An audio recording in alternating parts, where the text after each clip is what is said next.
guys, today I have a really exciting video for you guys. I'm doing a first impression and this is why my face looks like this.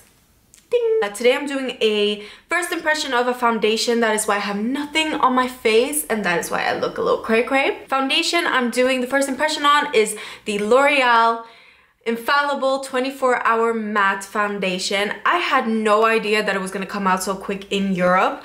I know it's been out in America for a while. I don't know how long, but I've seen a bunch of videos of this. But when I saw this in the store, or in my store, I was really excited because I had no idea it was going to come out. I'm a little bit embarrassed because I can tell you right away it's going to be too dark for me. But I have an explanation, okay? I don't know if it's just my store that didn't have a good color selection, but the three that were lighter than this is the fourth darkest.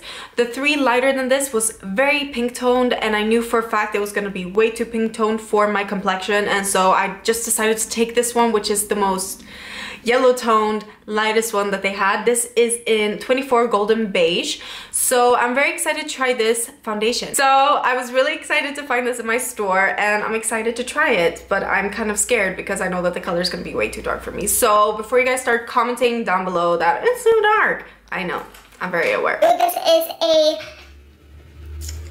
L'Oreal Paris makeup designers have developed a new matte finish lightweight non-cake 24-hour matte foundation. The cake thing is the biggest thing that I'm very interested in because usually matte foundations, especially from the drugstore, have a tendency to look cakey, which is sad, but it's just the way it is. It's supposed to be a high coverage, and which that's great. So they tell you to apply it with your fingers, but I'm gonna apply it with my F80 just because I always apply my foundation with my F80, so I don't know why I should change it now. So let's get started. I'm gonna prime my face using my Smashbox Photo Finish foundation primer, the pore minimizing one. Some people might say, oh, how are you gonna be able to tell if you're priming your face? Well, I always prime my face again, so I don't know why I should do anything different. I want to compare it to other foundations, so it's just the way I'm gonna do it. And I'm just applying this all over. But I really do love the packaging. I think this is very convenient. Oh my god, I'm very scared about this color. Ooh, and it has a very nice tip to it. Are you gonna focus? Looks like this, and I have that sticker on because I can never get it off, and the packaging is super cute. I like it. I don't know how much I'm supposed to use, but I'm gonna just start with what I consider a pump size, and we're gonna just dot this on the side of the face to begin with. Hopefully I can make this color work even though it is a little bit too dark. The good thing is it is a matte foundation, so I will prefer using it in the summer when it's very warm. So let's try it out.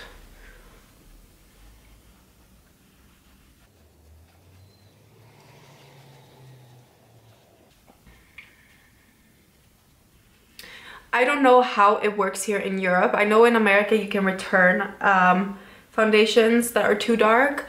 I don't know if it works the same here in Europe. If any Europeans, fellow Europeans, can tell me if it works like that, then let me know. Okay, so as you guys can see, the color is very orange, which is okay. I'm a little bit disappointed in the color selection. I wish there was a little bit more of a yellow tone base, but that is usually the problem with drugstore foundations. There's not a lot of yellow based drugstore foundations out there. They're either very orange or they're very pink. But I can tell you guys right away that the coverage is really nice. You guys can see it's not heavy at all. It's very lightweight. For being a high coverage foundation, this is very good because you don't want to feel like you're wearing a mask. I don't think it's high coverage yet. I'm gonna apply another layer and see if I can get it a little bit more, if I can build it up. But I can tell you guys one thing, it doesn't feel heavy on the face at all. It feels really nice actually, and it is very matte, which is nice. So I wouldn't call this super high coverage, to be honest. I would call this more medium. I'm gonna apply it all over my face and then we'll see how it looks.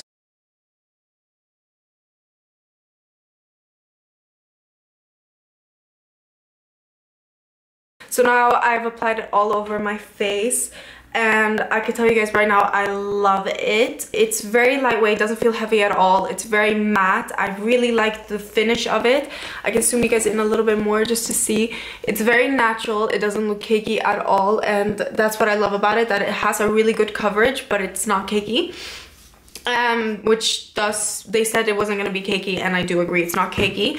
I do wish obviously that I had a lighter color or a better color for my skin, but I think I'm going to get just a lighter shade of this so I can mix them too, and then probably I will have the perfect shade. I do believe this retails for 15 euros. I don't know how much it costs in America, but here in Europe it is around 15 euros, which is the standard foundation price for L'Oreal foundations. I do think it is worth the 15 euros. I absolutely love the way it looks on the skin. I'm gonna go and finish off the rest of my makeup, and I'm gonna let this sit. It's super smooth to touch, which is very weird. It's very smooth when you touch your face. I really like it. And it doesn't look unnatural at all. I think if I'm maybe one step tanner, it would be the perfect color. So I'll be right back. I'm gonna apply the night rest on my makeup. So I'm back. I did apply some more highlighter. I used the Prep and Prime in Light Boost, and it did kind of even out the color a little bit better. So I think it looks okay right now, but definitely lighter color. Think about the colors before you buy it. My overall thoughts about this foundation, I really love it. I think it's gonna be one of my new favorite drugstore foundations for sure. And now that it has set, I don't know if you guys can see, it's just very natural. It's not at all heavy. It doesn't look heavy at all. It's really nice matte finish, but it's not a flat finish. I think when it sets, it looks even better than when you apply it. So overall, I give this foundation a 10 out of 10. I love it, and I'm really excited that the drugstore is stepping their game up and really proving to the high end that they can compete with them as well. I think this is one of my new favorite foundations overall compared to all my foundations. It is just a really nice finish. I love it so much. So I do recommend going out getting this. If you are dry skinned, I really think that this is gonna work anyways, because I don't feel like it's very dry on the skin. However, it is a matte formula. You do have the other Infallible, which you can use instead, which is not matte. But for us oily skin girls, I really think this is gonna control our oils like cray-cray. I didn't even set my foundation with any powder in the T-zone or anything, just my under eye area, and because I don't feel like I needed it. So that is a positive thing, because we don't want to look like a cake face. Thank you guys for watching this video, and I hope you guys enjoy it. I will see you guys in my next video. Mwah!